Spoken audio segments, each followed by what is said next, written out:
बिस्मिल्लाहिर्रहमानिर्रहीम। Atomic structure के हवाले से मुख्तलिफ मॉडल्स हमने पढ़े। डॉल्टन एटॉमिक थ्योरी जो सबसे फर्स्ट हमने डिस्कस किया था एटम के बारे में, फिर उसके बाद रदरफोर्ड एटॉमिक मॉडल के बारे में पढ़ा कि रदरफोर्ड एटॉमिक मॉडल के पोस्टुलेट्स क्या थे किसी एटम के बारे में। फिर उस रदरफोर्ड एटॉमिक मॉडल में जितने भी डीमेरिट्स थे, ड्रॉबैक्स वगैरह थे, तो उसको भी हमने वन बाय वन एक्सप्लेन किया। तो उसमें जो सबसे मेन ड्रॉबैक्स या डीमेरिट्स था तो वो एक्चुअली था कि रदरफोर्ड एटॉमिक मॉडल ने जो स्टेटमेंट्स दी थी वो सिर्फ न्यूट्रल बॉडी के लिए एप्लीकेबल थी, चार्ज पार्टिकल के लिए वो नहीं थी। तो फिर रदरफोर्ड एटॉमिक मॉडल के ड्रॉबैक्स को डिस्कस करके फिर उसके बाद फर्दर एक्सपेरिमेंट्स हुए और एक नया मॉडल प्रपोज हुआ जिसको बोहर एटॉमिक मॉडल कहते हैं। बोहर एटॉमिक मॉडल को बोहर एटॉमिक मॉडल क्यों कहते हैं? क्योंकि ये एक साइंटिस्ट था नील बोहर, उन्होंने फर्दर एक्सपेरिमेंट्स करके ये मॉडल प्रपोज किया। इसको मॉडर्न एटॉमिक थ्योरी भी कहते हैं। अब बोहर कौन था? तो actually Bohr was student of Rutherford.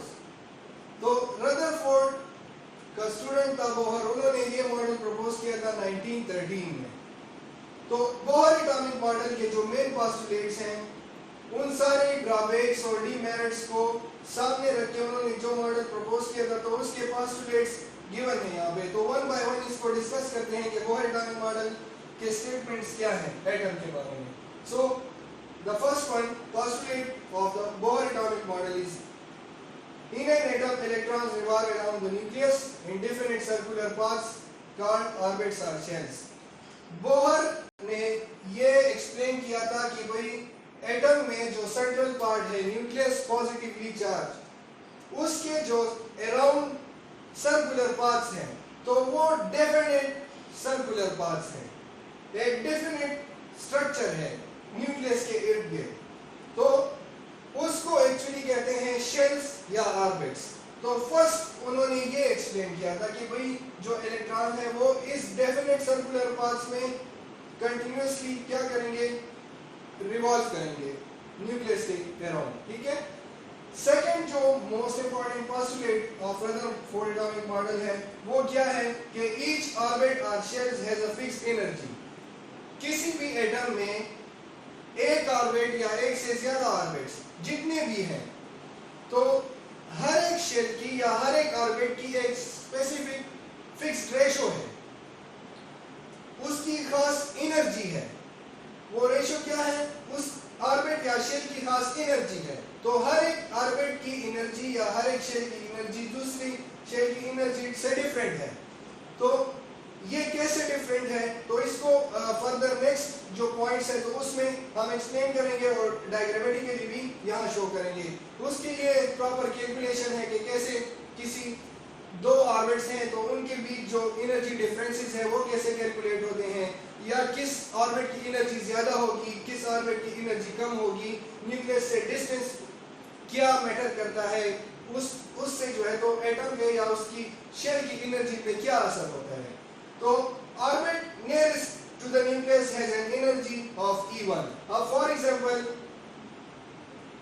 ये न्यूक्लियस है और न्यूक्लियस के इर्द गिर्द शेल्स हैं। तो न्यूक्लियस के जितने नजदीक जो फर्स्ट शेल होगा तो उसकी एनर्जी को कहते हैं E1। सिमिलरली इसके बाद जो शेल है उसकी एनर्जी को कहते हैं E2। तो जो न्यूक्लियस के नजदीक जो फर्स्ट शेल है उसकी एनर्जी को E1 कहते हैं, जो दूसरा है उसकी E2, और इसी तरह जो है तो कंटिन्यू रहेगा। जितने शेल्स होंगे तो उसकी एनर्जी को उसी नंबर के बेस पे जो है तो E के साथ उसका नाम दिया जाता है। फॉर एग्जांपल थर्ड शेल की बात करें तो वो E3 उसकी एनर्जी आएगी। अब थर्ड पॉइंट जो है रदरफोर्ड एटॉमिक मॉडल का वो क्या है कि energy is absorbed when electron jumps from the lower to the higher orbit। यहाँ पे दो बातें हैं, दो पॉइंट्स हैं एक्चुअली। फर्स्ट पॉइंट क्या है? एक है ग्राउंड स्टेट, एक है एक्साइटेड स्टेट। एक बात याद रखें, जब एटम एनर्जी एब्सॉर्ब करता है, जब इलेक्ट्रॉन एनर्जी एब्सॉर्ब करता है और वो हाई शेल्स पे चला जाता है। तो एक्चुअली ये उसका एक्साइटेड स्टेट है, उसकी ये एक्साइटेड हालत है। लेकिन जब वो वापस वही एनर्जी जो उसने गेन की होती है और दोबारा फॉल डाउन होता है, तो ये उसकी एनर्जी क्या है?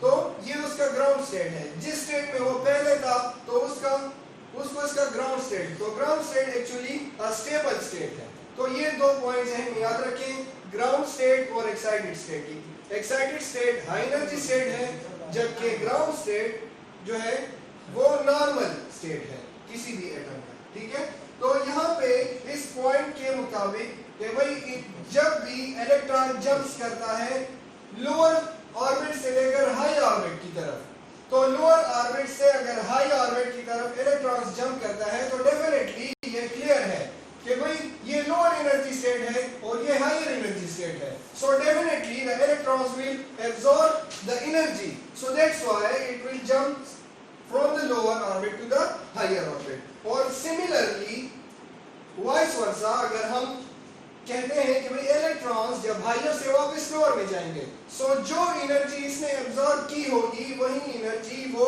एमिट करेगा। Clear? So while the emitted when falls from the higher orbit to the lower orbit। ठीक है, इसके बाद जो फोर्थ वन पॉइंट है, तो fourth one point Bohr atomic model का ये है कि the energy levels are represented by an integer। Energy level या शेल्स या ऑर्बिट्स जो हैं, ये तीनों जो है सेम है, ऑर्बिट्स, शेल्स, एनर्जी लेवल्स, उसको रिप्रेजेंट करते हैं नंबर से, इंटीजर से, starting from the 1 2 3 and so on. So इसको इस 1 2 3 डिजिटलाइज इसलिए किया गया है कि शेल नंबर के बेस पे इसको किया गया है। फॉर एग्जांपल जो न्यूक्लियस के नजदीक जो फर्स्ट शेल है उसको कहते हैं के शेल, उसके बाद जो है ये एल है, फिर उसके बाद जो एम, फिर एन। सो द के वैल्यू जो है वो 1 है, एल की वैल्यू 2 है, एम 3 और एन 4। सो इसको असाइन किया गया है इसी डिजिटलाइजिंग जो है, मतलब हमने अभी जो कहा कि किसी भी एनर्जी लेवल को रिप्रेजेंट किया जाता है किसी इंटीजर से। सो अगर डायरेक्टली भी आप कोई भी आपसे पूछे कि भाई एम जो है तो वो कौन सा शेल होगा, so it will start from the के, सो के एंड एम। सो एम जो है थर्ड नंबर पे आ रहा है, सो इसको इंटीजर 3 से रिप्रेजेंट करते हैं। It means this is the third one shell और थर्ड एनर्जी लेवल। ओके, अब जो लास्ट वन पॉइंट है बोहर एटॉमिक मॉडल का, वो क्या है कि भाई energy and frequency of emission can be calculated by using difference between the two orbitals. दो ऑर्बिटल्स, फॉर एग्जांपल आप ले लें के और एल को ले लें, फर्स्ट और सेकंड को, इन दो एनर्जी लेवल्स की अगर आप एनर्जी कैलकुलेट करते हैं, सो के के लिए जो एनर्जी आ रही है, तो के के लिए एनर्जी आ रही है E1, जबकि अगर आप एल के लिए, तो एल के लिए ये E2 आ रही है। E1 is the energy for the K shell, the first one energy level, and E2 is the energy for the L1, means जो सेकंड शेल है या सेकंड एनर्जी लेवल है। तो अगर इनके बीच आप एनर्जी डिफरेंस कैलकुलेट करते हैं तो उसके लिए सिंपल फार्मूला है। For example del E is equal to E1 minus E2।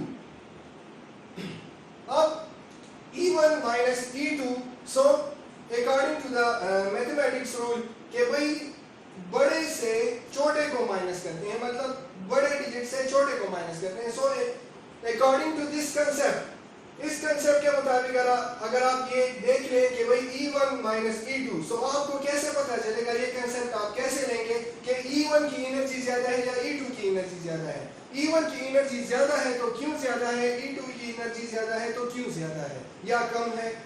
तो इसको इस डायग्राम से समझ लें कि सिंपल सी बात है, जो शेल न्यूक्लियस के नजदीक होगा तो उसकी एनर्जी ज्यादा होगी, क्योंकि जो न्यूक्लियस का इफेक्ट है वो इस शेल पे डायरेक्टली पड़ रहा है, इस शेल पे न्यूक्लियस का इफेक्ट डायरेक्टली पड़ रहा है। तो फॉर एग्जांपल अगर आप यहां से इलेक्ट्रॉन को रिमूव करेंगे ठीक है, तो उसके लिए ज्यादा एनर्जी की जरूरत होगी। क्यों? क्योंकि न्यूक्लियस की इन्फ्लुएंस इस पे डायरेक्टली है, बहुत ज्यादा है। इसके कंपैरिजन में अगर आप एल को ले लें, सो एल की एनर्जी कम होगी। क्यों कम होगी? क्योंकि न्यूक्लियस का जो असर है तो वो इस सेकंड नंबर शेल पे कम है as compare to the first one. So that's why we always calculate this by the following formula, that E1 minus E2. So that was all about the Bohr atomic model, the postulates of Bohr atomic model. कि भाई उन्होंने atom के बारे में जो statements दी थी Rutherford atomic model के drawbacks के बाद फर्दर एक्सपेरिमेंट करके, तो ये सारे जो है तो वन बाय वन हमने एक्सप्लेन कर लिए हैं। उम्मीद है आप लोगों को समझ आ गया होगा।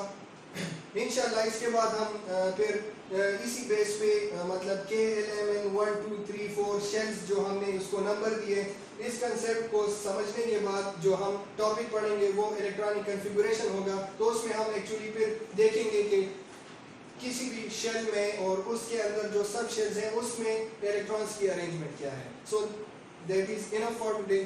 Thank you.